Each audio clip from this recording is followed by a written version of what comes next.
Assalamualaikum warahmatullahi wabarakatuh. Salam Malaysia Madani, salam perpaduan, salam reformasi kepada semua kawan-kawan yang sempat bersama saya pagi ke ni, dah petang lah. Petang ini saya ucapkan terima kasih kerana sempat juga masuk ke teratak rumah saya ni ya. Terima kasih banyaklah. Dan bagi mereka yang telah pun follow saya punya akaun, saya ucap terima kasih.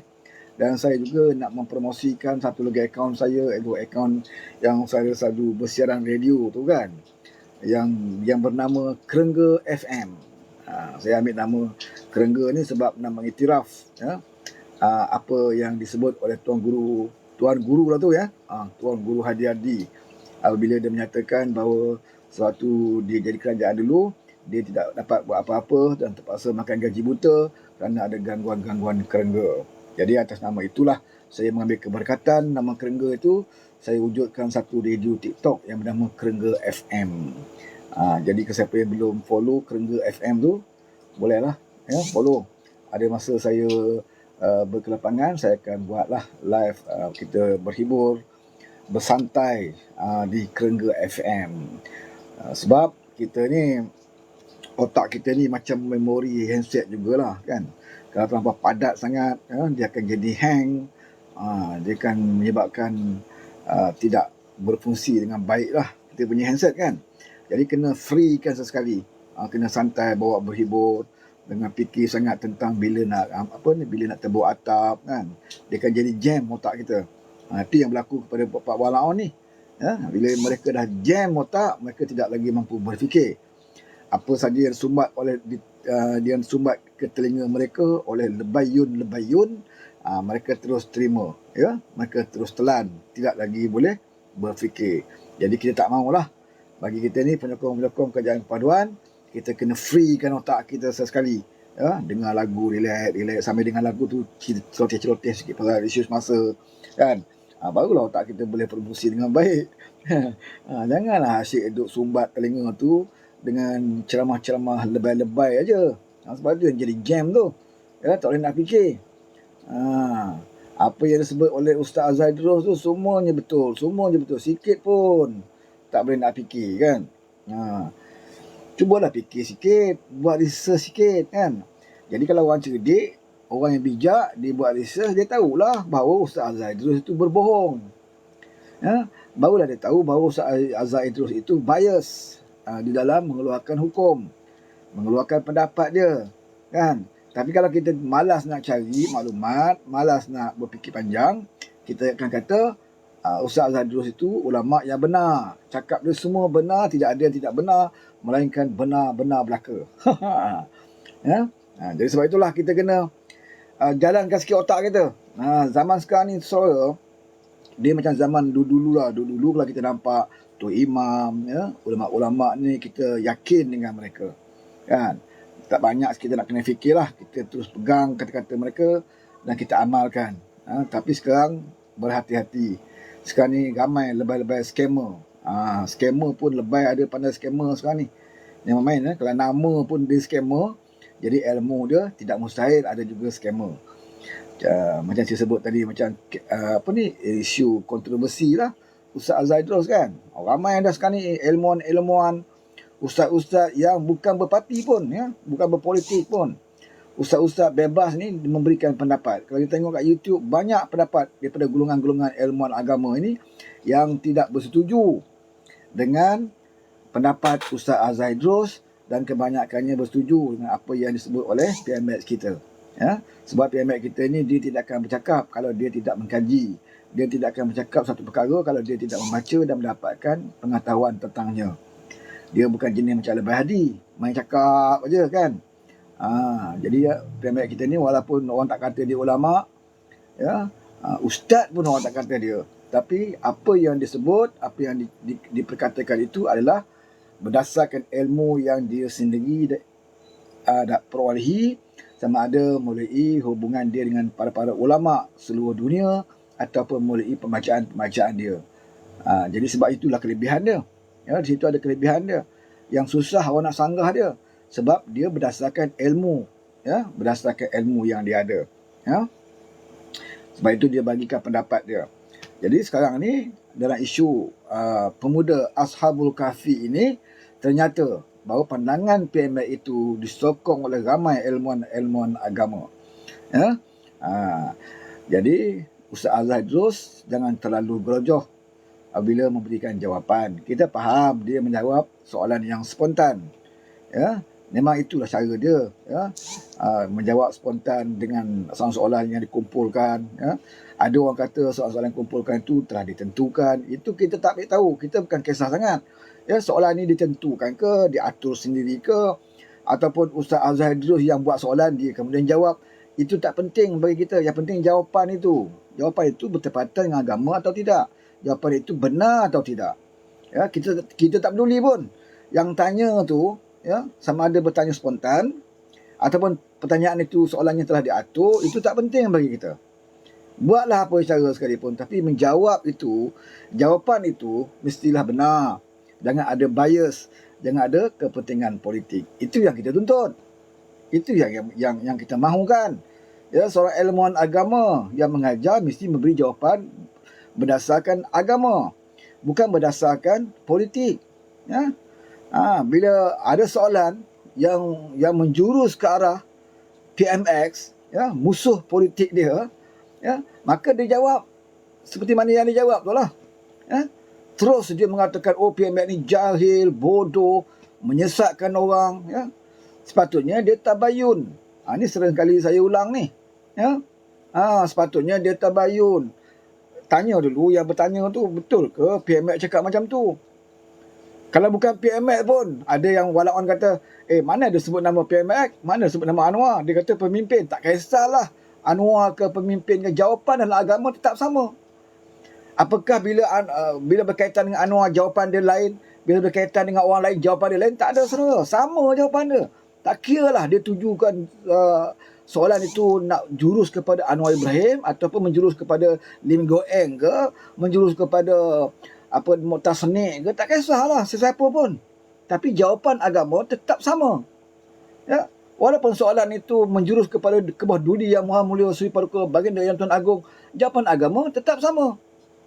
Jadi tak timbul isu kenapa pula PMX terasa, kenapa pula Perdana Menteri terasa, dia tak sebut nama Perdana Menteri pun. Isunya bukan isu sebut atau tidak, isunya jawapan itu betul atau tidak.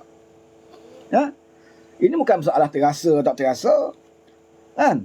Kalau kamu nak bagi soalan, kamu nak mengatakan itu soalan nak menjurus kepada apa yang PMX sebut ataupun menjurus kepada pemimpin lain yang sebut, itu kita tak peduli.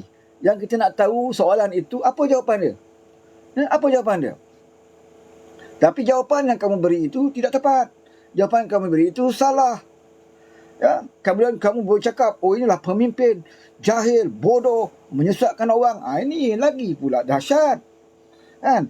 Kamu tak dengar betul-betul apa pemimpin itu kata. Bahkan soalan itu pun tak sebut pun nama pemimpin. Ya? Kalau nama pemimpin itu pun tak sebut, mana mungkin Ustaz Azhar Idrus boleh tahu apa yang pemimpin itu cakap. Ya, kalau dia seorang ilmuwan agama yang bijak, yang berhikmah, yang ada adab, ya, sebagai seorang ulama, dikatakan ulama lah, kan, ataupun ustaz, sekurang-kurangnya dia tanya kepada orang yang bertanya itu, pemimpin mana yang berkata sedemikian, apa yang dia sebut, dalam konteks apa yang dia sebut, barulah kamu boleh ulas ataupun jawab. Kalau kamu tak pasti apa yang dia sebut, seboleh-bolehnya jangan jawab dulu. Bagi tahu saya tak dengar lagi apa yang dia ucapkan. Jadi tak adil bagi saya untuk memberikan hukuman ataupun jawapan. Itu cara ulama yang bijak, yang tidak bias. Tapi terus jawab, sedangkan lari jauh daripada konteks. Sehingga dia mengatakan, mana boleh pemimpin mengkafirkan pemuda Ashabul Kahfi, mengatakan Ashabul Kahfi itu Kristian, tidak beriman dengan Allah Ta'ala. Ada ke dia kata macam tu? Ya? Soalannya, ada ke dia berkata macam tu? Kalau dia berkata pemuda itu adalah orang yang percaya kepada Kristian, okey, Kristian ketika itu, Kristian yang bagaimana? Adakah Kristian seperti sekarang ini? Ataupun Kristian yang dikatakan Nasara yang dibawa oleh Nabi Isa AS? itu kena diteliti dulu.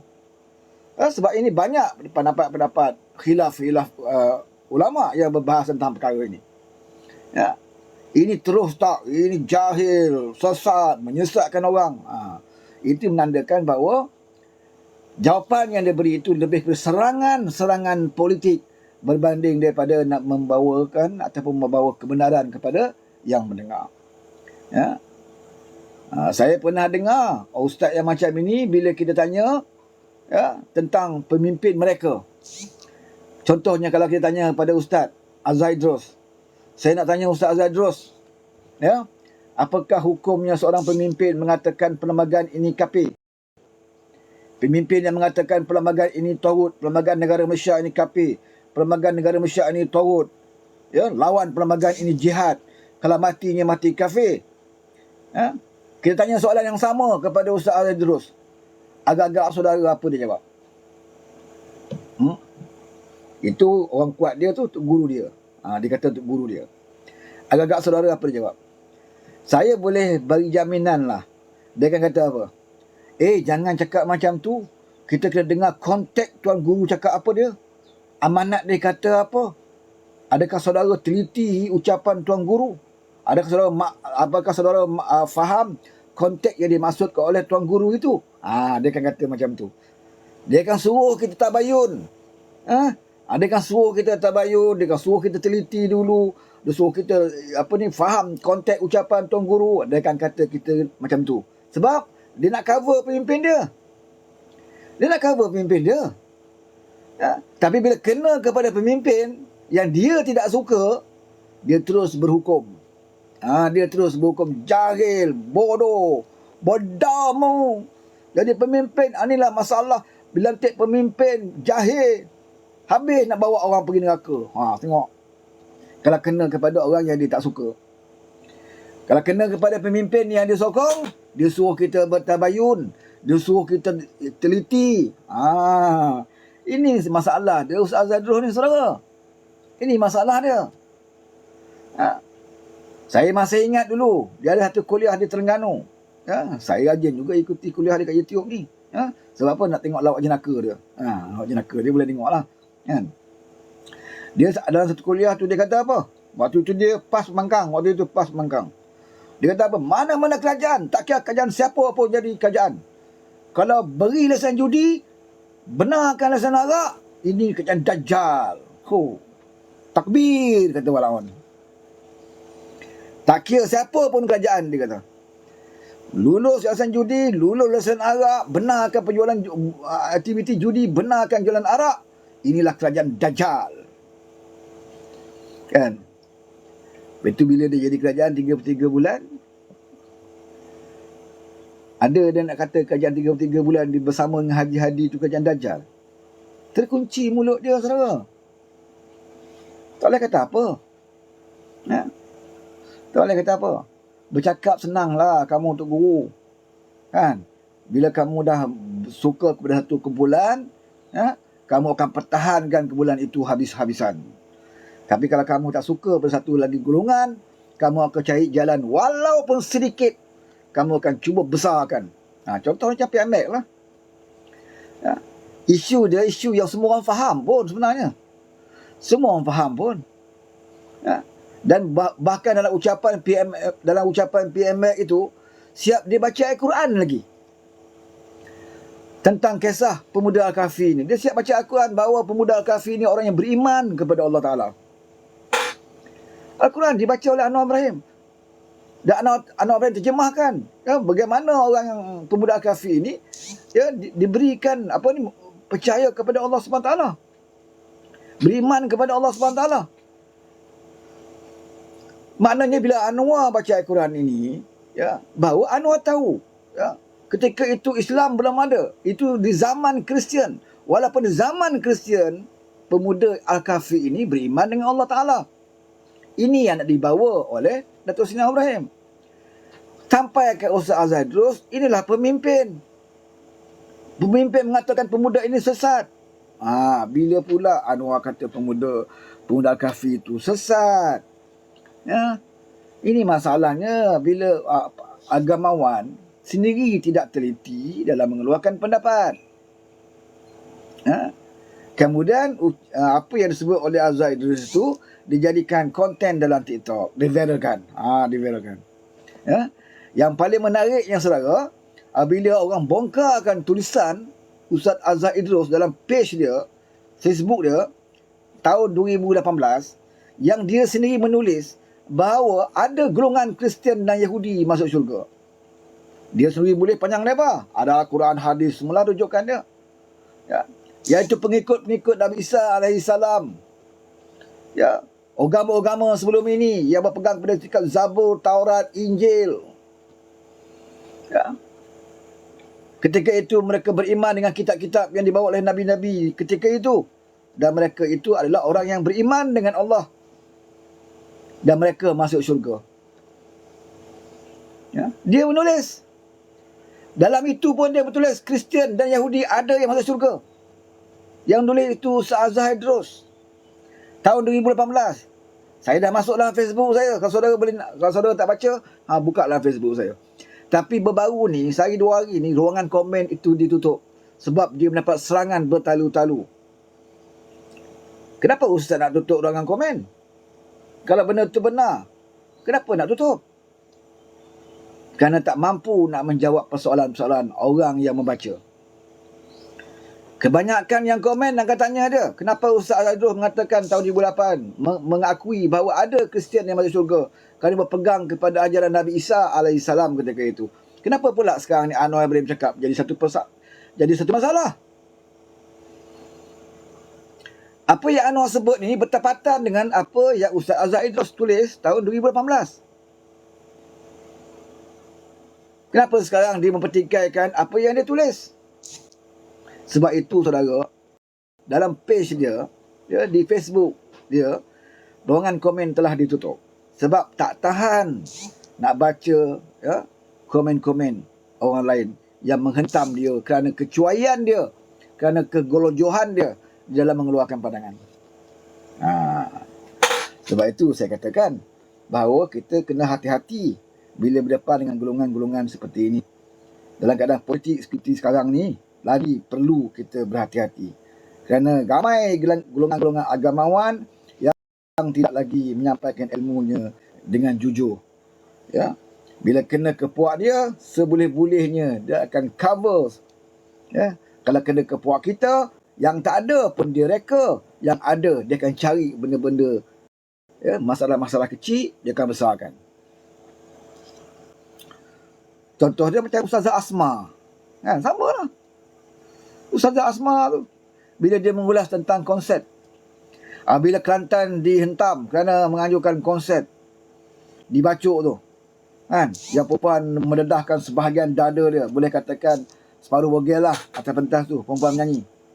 Jadi orang ramai hentam.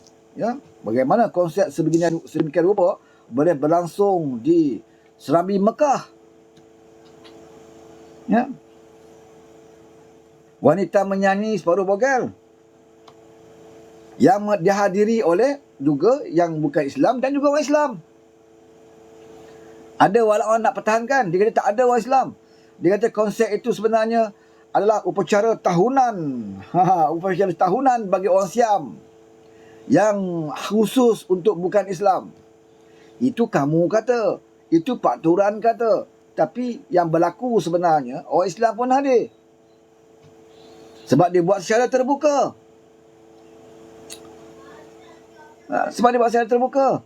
Kamu yang beri kebenaran.